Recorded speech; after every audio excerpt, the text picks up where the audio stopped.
ఓం నమో నారాయణాయ. ఓం నమశివాయ. శ్రీ మాత్రే నమ. ఆంధ్రజ్యోతి సాంప్రదాయ కార్యక్రమంలో ధర్మ సందేహాలు కార్యక్రమానికి స్వాగతం. ఇంటిలో చేపల తొట్టి ఉండవచ్చా? ఇది దిష్టి దోషానికి కూడా పనికొస్తుంది అంటారు, నిజమేనా? ఇంట్లో అందంగా అలంకరించుకోవటం అనేటువంటిది ఒక అద్భుతవంతమైన కళ. ఇంటిని అందంగా అమర్చేటువంటి విధి విధానంలో గోడలపైన బొమ్మలు కూడాను సాంప్రదాయబద్ధమైనటువంటి చిత్రపటాలు ఉండటం మంచిది. క్రూరత్వం కలిగినటువంటి చిత్రపటాలు ఇంట్లో కోపాన్ని, అసహనాన్ని ప్రసాదిస్తాయి. మీ ఇంటి హాలులో వాయువ్య దిశలో గనక ఎక్వేరియం అనేటువంటిది గనక మీరు ఏర్పాటు చేసుకున్నట్లయితే ఆ ఇంట్లో ఆనందం వెళ్ళి విరిసేటట్టుగా ఆ యొక్క చేపల తొట్టి వాస్తురీత్యా సహకరిస్తుంది. ఈ చేపలకి గనక రుగ్మత కలిగి ఏదైనా ఒక చేప మరణించినట్లయితే మీ ఇంట్లో ఉపద్రవాన్ని నుంచి రక్షించింది అని చెప్పేసి అర్థం చేసుకోవాలి.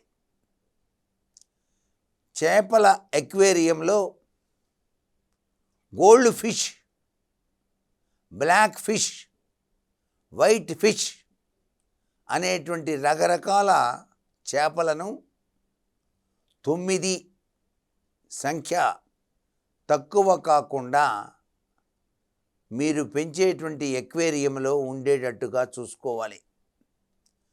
ప్రతి 15 రోజులకు ఒకసారి ఆ చేపల తొట్టిలోని నీరు మార్చి కొత్త నీరు అమర్చటం, ప్రతినిత్యం ఆ చేపలకు కొద్దిగా ఆహారాన్ని అత్యధికంగా వేయకుండా దానికి సంబంధించిన ఆహార పొట్లాలు అమ్ముతారు, వాటిలో చిటికెడు తీసుకొని చేపలకు ఆహారంగా ఉదయం సాయంత్రం వేయటం, ఎక్వేరియంలో ఆక్సిజన్ వచ్చే విధంగా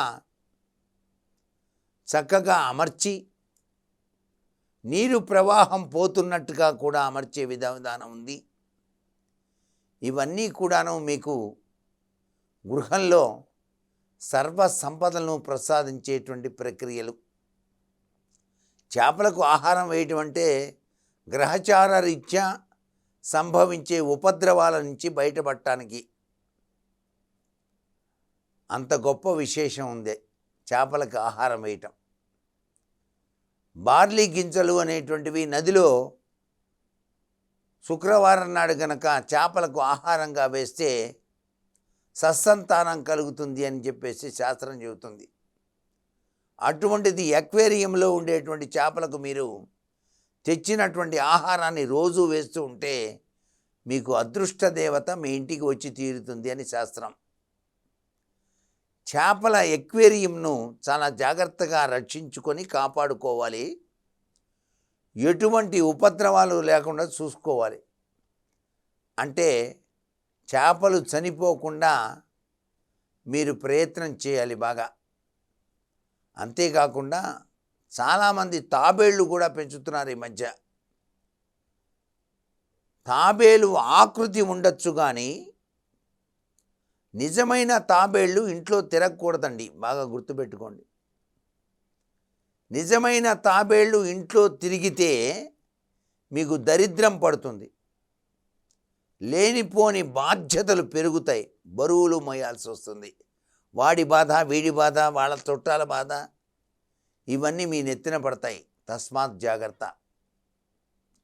ఐశ్వర్యాన్ని ప్రసాదించేటువంటి సాలగ్రామ తాబేలు అని మనకు ఉంటుంది. ఆ సాలగ్రామ తాబేల్ని మీరు మీ ఇంటిలో దక్షిణం వైపు చూస్తూ అమర్చుకోవచ్చు మీ ఆఫీస్ రూమ్లో. అలా అమర్చడం వల్ల కూడా విశిష్టవంతమైన అభివృద్ధిని పొందుతారు. ఎక్వేరియం మీకు అదృష్టానికి నాంది పలుకుతుంది. అది కూడా gold fish, black fish, white fish, రకరకాల చేపలు 9 రకాలు ఉండాలి. సర్వే జనా సుఖినో భవంతు.